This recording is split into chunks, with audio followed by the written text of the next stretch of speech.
This as researchers at the University of Washington are releasing a grim new projection. Their model estimates the United States could see nearly 500,000 deaths by February. That is, if states ease more restrictions. That's the red line you see there shooting north. It's the worst case scenario, 500,000 Americans dead.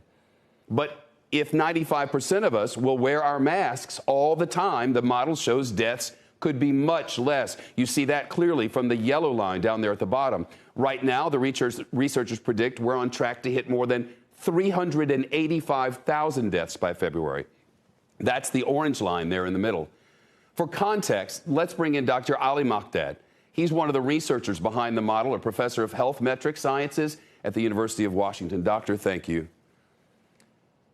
My pleasure. That line, it's horrifying. How do you come up with those numbers, and how realistic do you believe that is?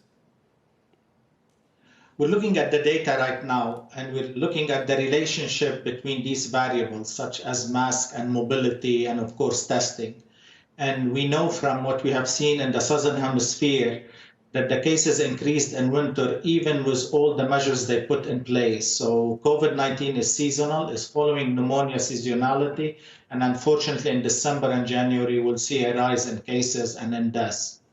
The first time this hit us, we didn't really know it was here, I guess, and it exploded, and we went to a height, and we shut down. So it flattened for a while, and then we went to another height, and we shut down largely. This time, no signs of shutdown coming. I wonder if that gives you great pause. It does. And unfortunately, we don't want to put on the table a complete shutdown. We want to give a chance for public health and for people to help each other by wearing a mask in order not to overwhelm our hospitals and our ICUs. If you were talking to people about their upcoming plans and the way they're conducting their lives now, kids need to be in school, and in some areas that's been deemed safe, and that makes sense. But this idea of eating inside at restaurants and going to weddings and that sort of thing, how do you explain to people the seriousness of all of this? It's a deadly virus. All of us are susceptible, and we're moving into winter where all our activities will move into indoor.